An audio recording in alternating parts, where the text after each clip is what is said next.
0. No, it's good. It just took a little bit. Welcome everyone to the Toku Portal podcast. It's me, Zero, here with. The Little King. And Rai. And today we're talking about Uchuu Sentai KyuuRanger, episode 43.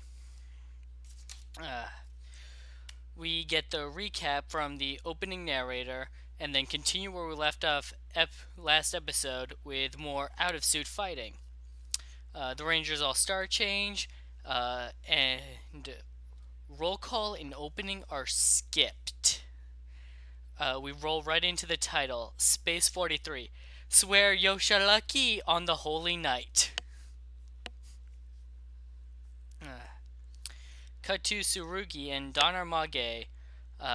Donarmage reverts to his normal suit form. He wanted to have a leisurely talk with Tsurugi, but with the whole Ranger invading stuff, that plan was kind of ruined. So, he summons his control panel to activate the Planetium Bomb countdown.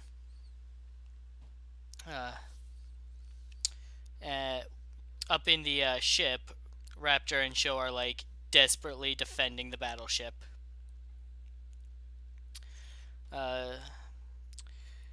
Anything about the opening here? Well, I like that Toku is still consistent in that you know that when you don't get the theme song, and in this case the roll call, shit's gonna go down, and I feel like it delivered this time, so kudos on them.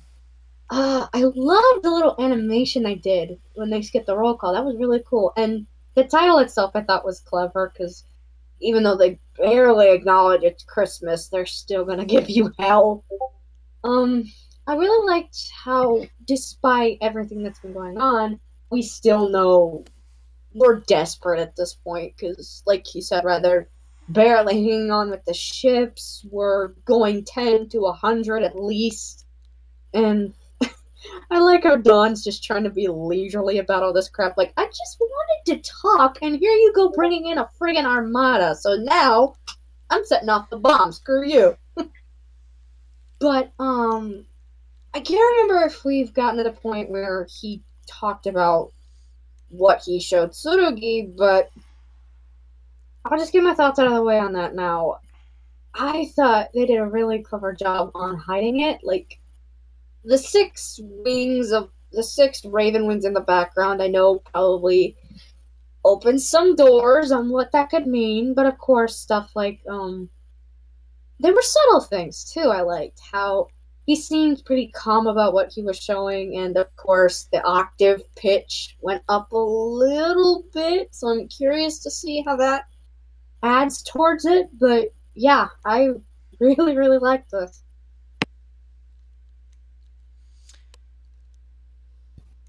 Yeah, I mean, I don't know what I can add to that. King did a really good job covering it. I mean, I just have a couple things to say, but that's more later on. I do agree. When they skipped the opening, it was very much a signal of, this is it, we're approaching the end here. This is the kind of thing that they typically reserve for, the final episode. And we still got 4 more after this one. I think it's 4 more.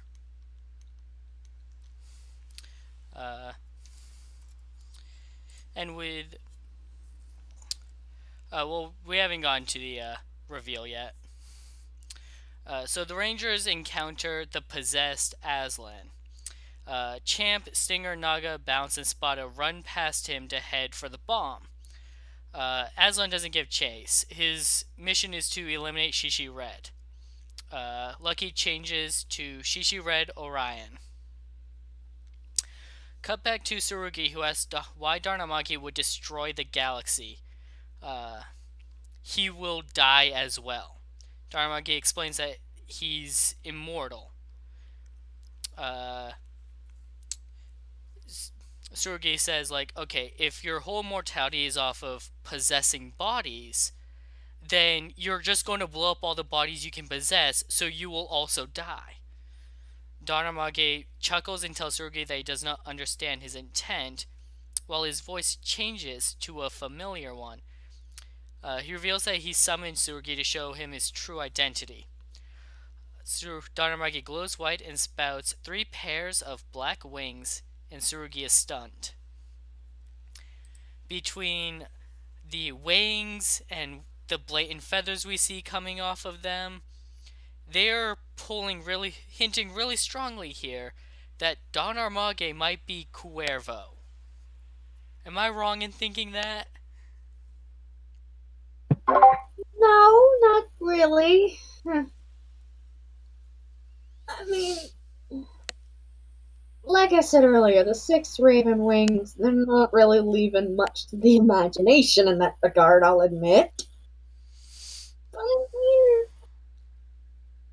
well, go ahead. I mean, is there anything else you wanted to add on? No, you can go on with what you're saying. Alright, well, I've said my thoughts on Amabi already, but I actually liked how they tried to close a plot hole they would have left open if they hadn't touched on that. Like Tsurugi says, like you said with Tsurugi going, you do realize if you blow up all the bodies, you lose your way of immortality, right? But I like that through that they clarify how his immortality works, because I mean, they've hinted here and there that, of course, he's got multiple bodies and he possesses. But I like that they finally clarified that this is how he's immortal. He has a bunch of different immortal possessions, and as long as he keeps them all up, he has more bodies. Like Hame's Rockstar friend. Exactly. So I like that they finally clarified this is his brand of immortality, and this is how we can fix it so that he can die. So I like that we finally got clearance on that, at least.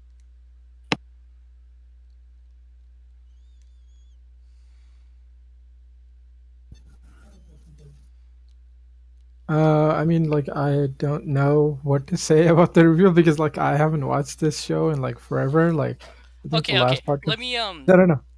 It's fine. Let me just send my piece, then you can explain. Because like throughout watching, I'm like, okay, maybe that's hinting at something, or maybe it's just random imagery. But everything else about the episode is like I just watched like an old like anime OVA, I guess, or maybe it was just an anime movie called Space Adventure Cobra, and it's like, okay, well, that's a weird thing, but basically that inspired like the Devil May Cry series of like how Dante and Trish and all that are. But this plot is basically that movie's plot, which is evil empire guy wants to destroy the galaxy and with this one planet and like murder everyone except in that one he gains like the lead villain has the ability to control anyone who's dead. So like his plan is like I'm gonna kill everyone in the galaxy so I have ultimate control. Here it's like I'm gonna kill everyone because I'm evil. I don't know. So, in the past, in the original battle against Don Armage that Tsurugi fought and led an army, Cuervo was Tsurugi's #1 soldier by his side, who gave his life protecting Tsurugi from Don Armage at the time where Tsurugi thought that he had actually defeated him, only to go to sleep and then wake up in the future and be like, why is Don Armage still alive? What Cuervo did kind of influenced his "you're my shield" mentality. Like, say what you don't mean when he started out, you know? And basically, it kind of scarred him, which is why he's very put off at first.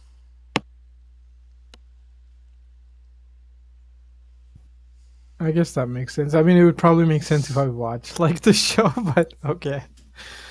Yeah, let's just keep going. All right.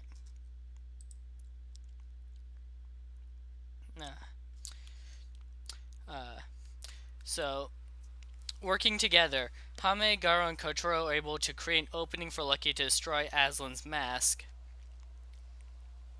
but he misses. Aslan still manages to dodge out of the way. Meanwhile, Bounce's team finds Tsurugi and the detonation switch. Donamagi has already left. So Balance installs the modified Size Up Blaster and the Black Hole Kiyotama on the control panel. Aslan knocks the others out of their transformations.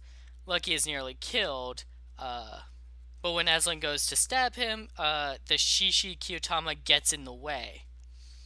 And this gives Lucky the chance to counterattack. He splits the mask in two and frees Aslan, and the two have a touching father-son reunion, which is broken up by Mecha Marako.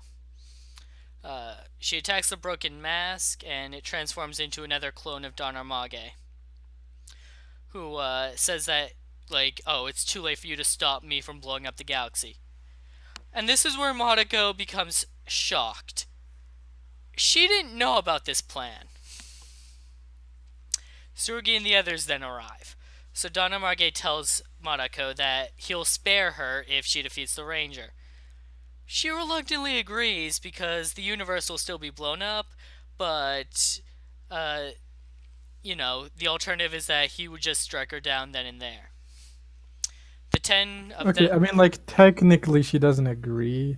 It's more like, oh, the galaxy is gonna die. I'm not sure about this, or she's thinking that, and then like the Rangers show up and shoot, and then like Donna Omega just uses her as a shield. I'm like, what the fuck? Like, why didn't you switch sides? Like, that was the perfect chance. I was like, okay, we're gonna do something interesting where it's like the like villain ends up on our team for like the final arc. I mean, like they might end up dead at the end, but at least they'll be on our side. But no, like, Well, what the hell was did that? you miss the part where when she's starting to doubt it, he holds his blade against her throat like, are you disagreeing with me?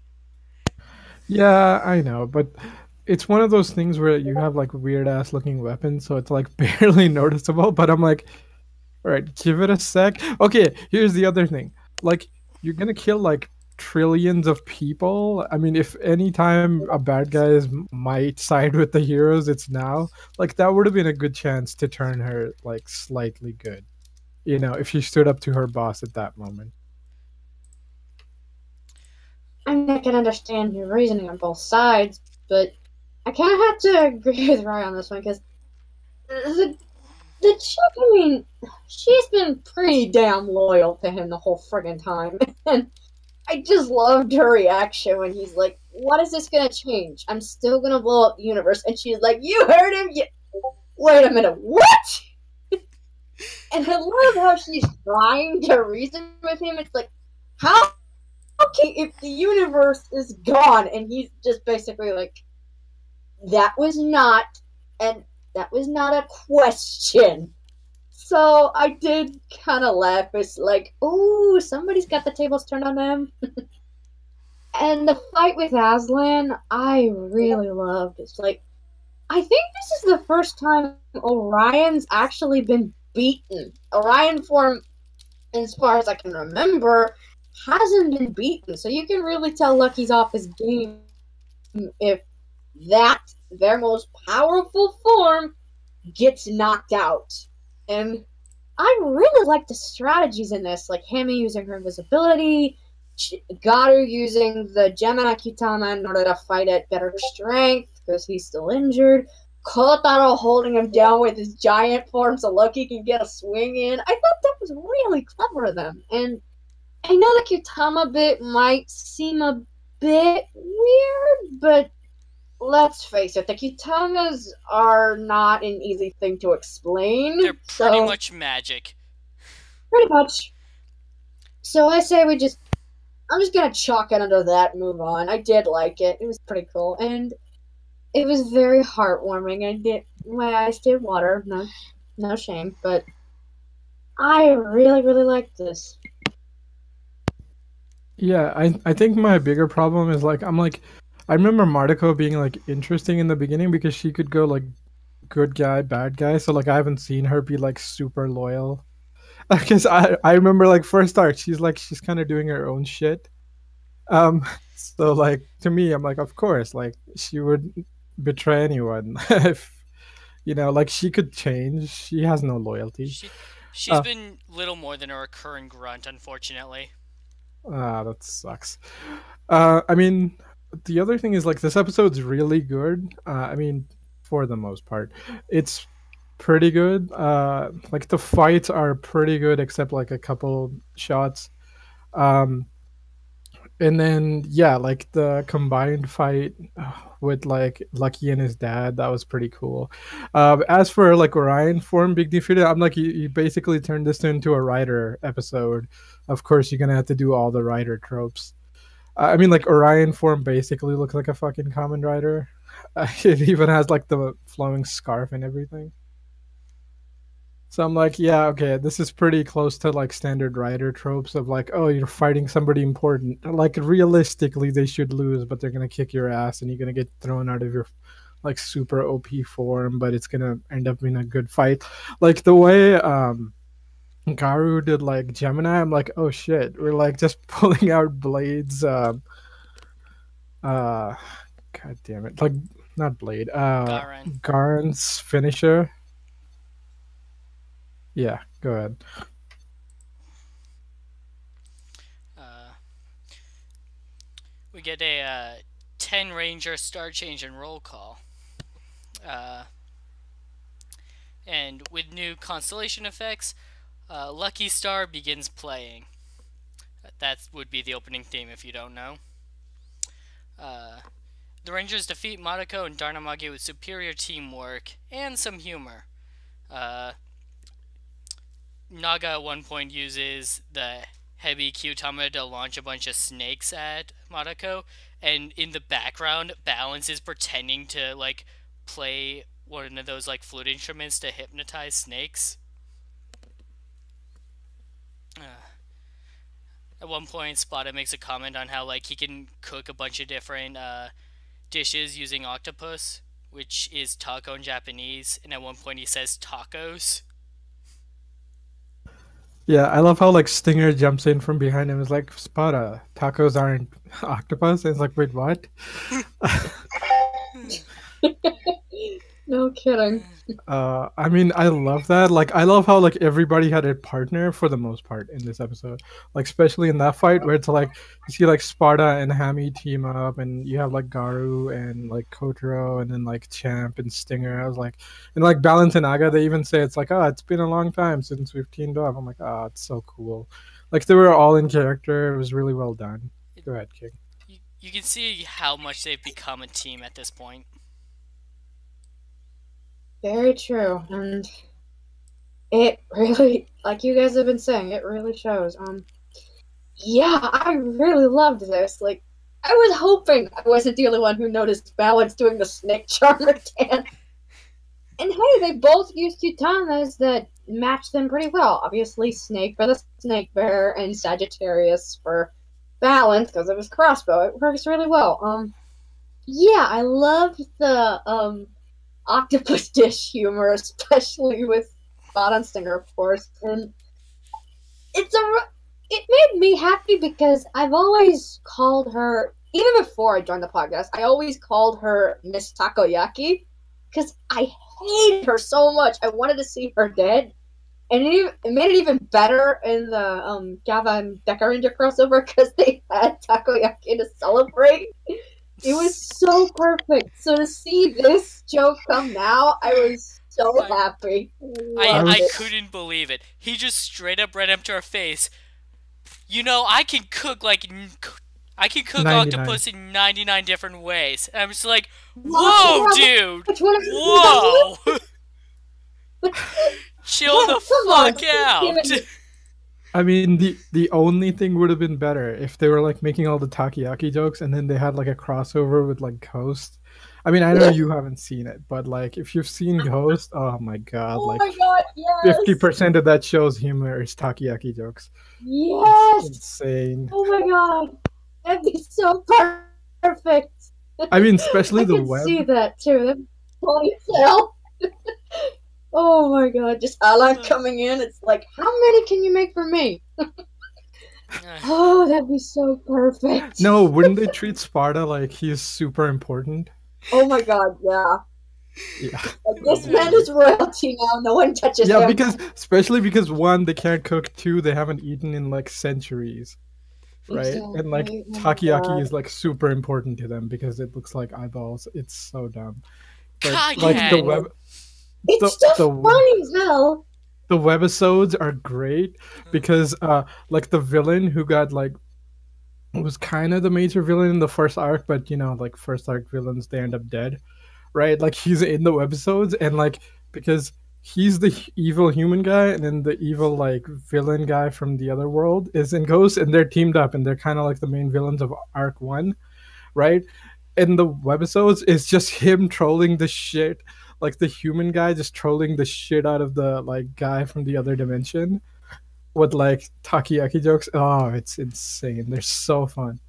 Exactly, yeah. But sorry to get back to the fight.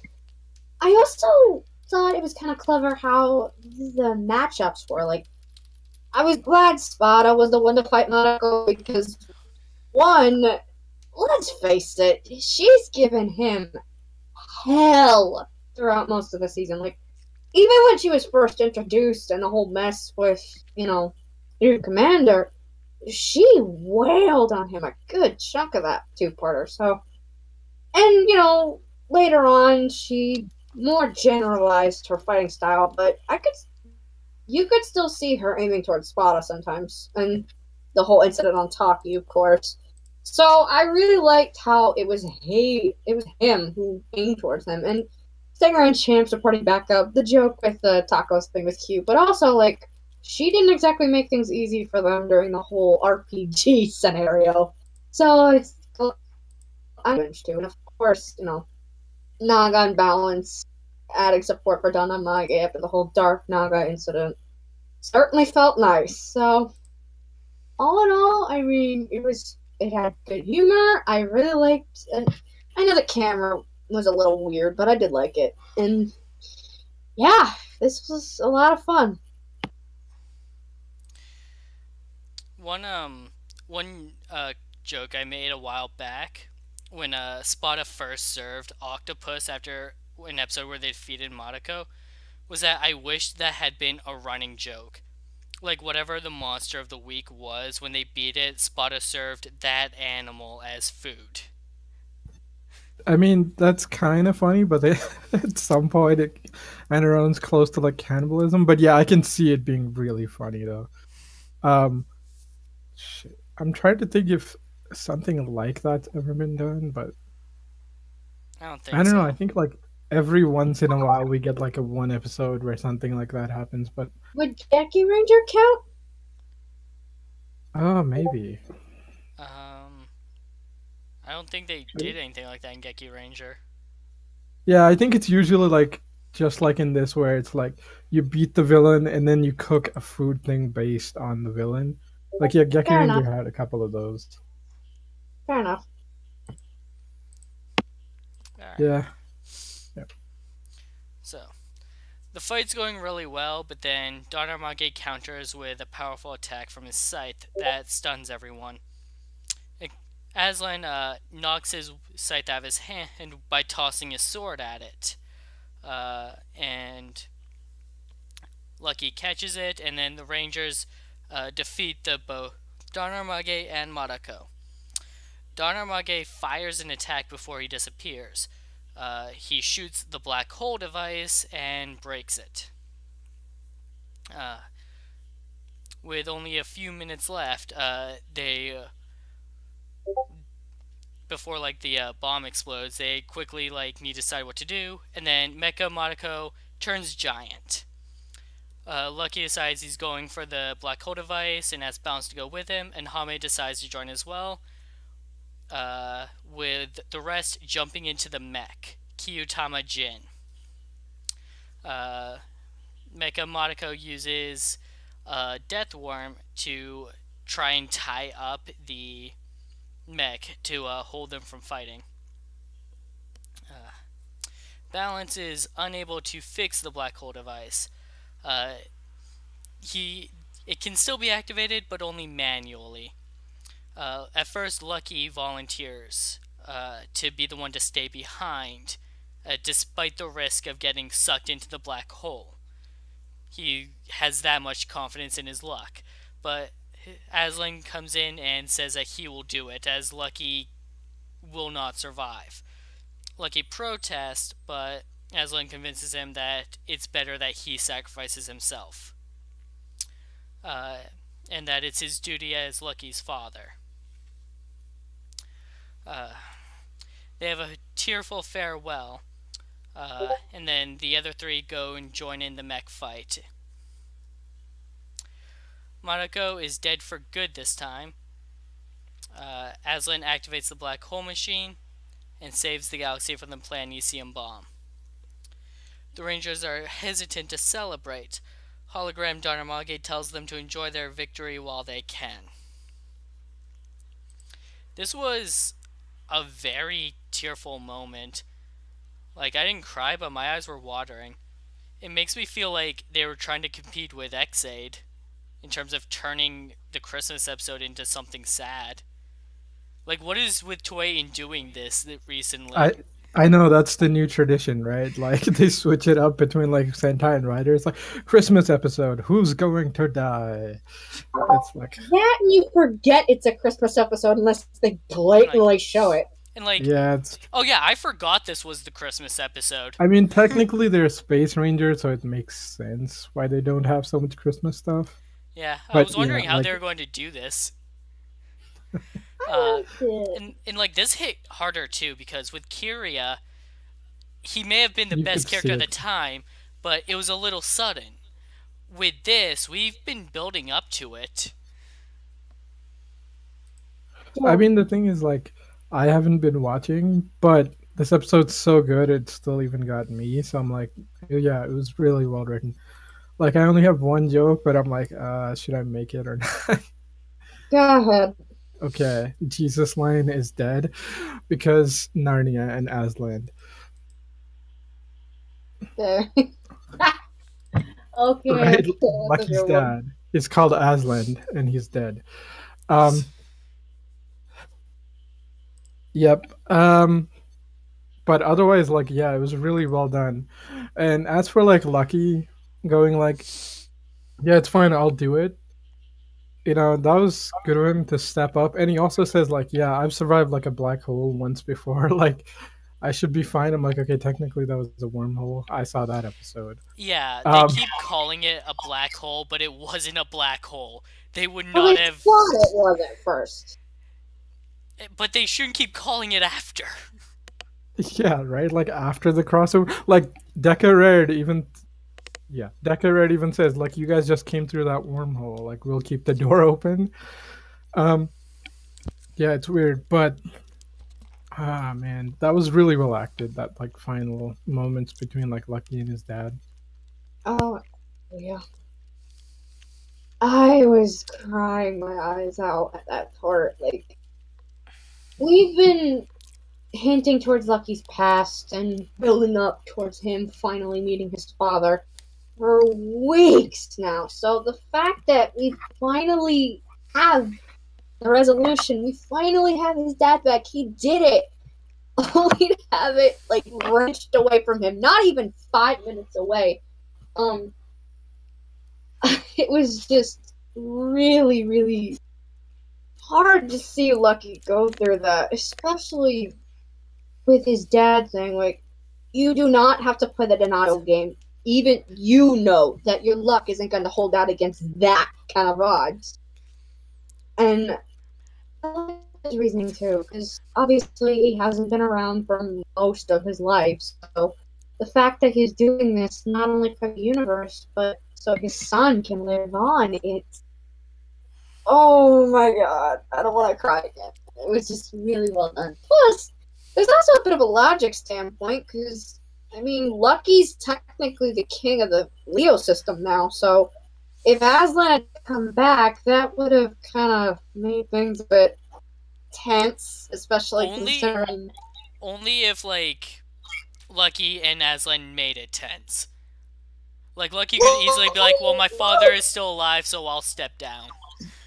Yeah, or not in that sense. I mean, like, from the citizens' point of view, because look at the king they've been worshipping for so long until the KyuuRangers came along.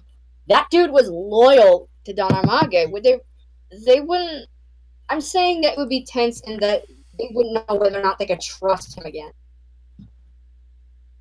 What? Okay. Yeah, fair enough. My point is like it's royalty. Let them sort it out a little. Yeah.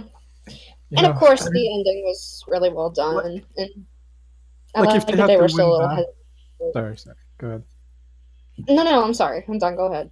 Yeah, I was like, if their biggest problem is they have to win back the loyalty of their citizens, I'm like, good.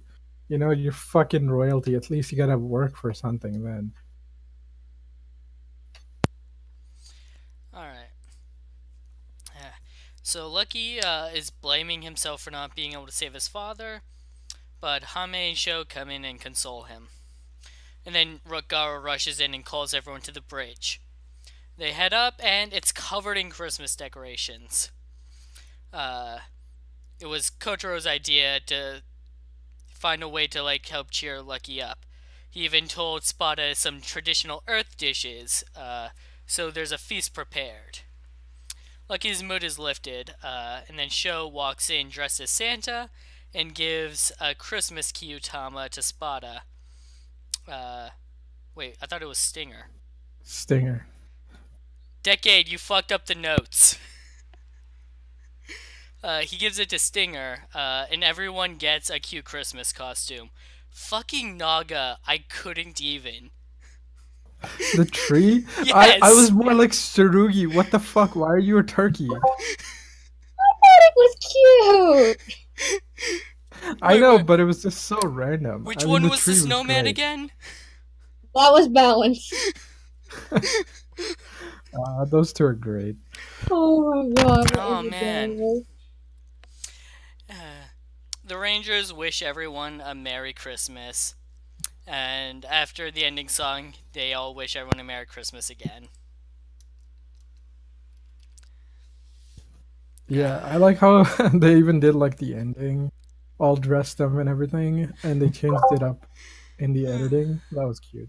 That was I great. love the start of it too, like all of them swapping out, and Caesar dancing with them was so adorable. I loved it so much.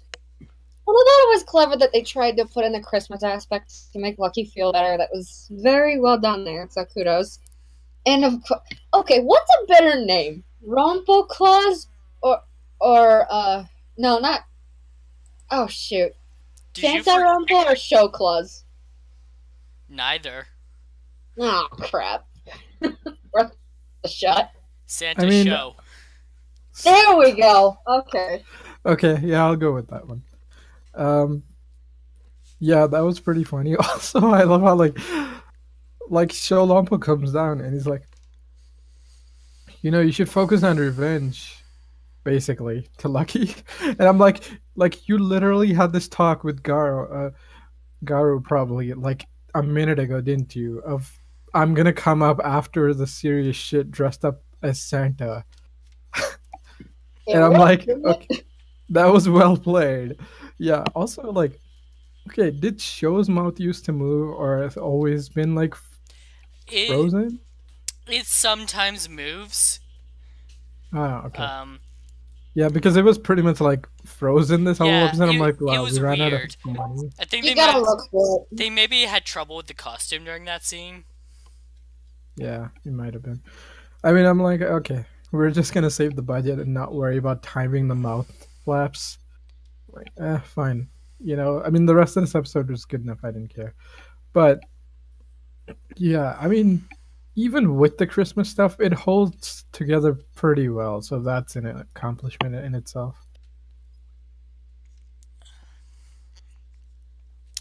So, final thoughts. This was a really good episode. We are here. We're doing it. The end of the series is soon. We have I think we actually have 5 more episodes looking at a calendar. Let's make them 5 good ones. Here's hoping to that. And oh my god, I laughed, I cried, I cheered. I had so much fun this episode, and it was very heart-wrenching, and I loved that. So I am very happy with how it's going, and I can't wait to see what's next. Yeah, I agree. If you had to watch, like if you haven't been watching, and like somebody gave you this one, I'd say most people would get a pretty good impression of this show, or at least think it was a lot better than I guess it was in the middle. I don't know.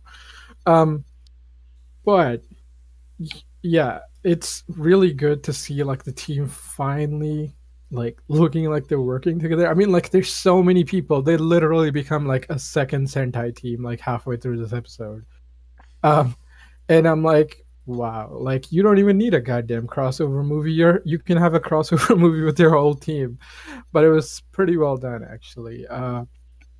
Yeah, I hope like the last remaining episodes are strong. Like Kamen Rider Kiva style, like it just keeps getting stronger, and I mean, it could if they keep this writing up.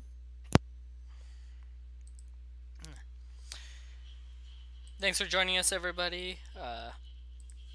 Sorry we weren't around last week. We decided to take a break since there wasn't going to be an episode this week. Uh, but we're back on normal schedule now. Uh, we'll be back tomorrow with Kamen Rider Build, and then back next Tuesday with more KyuuRanger.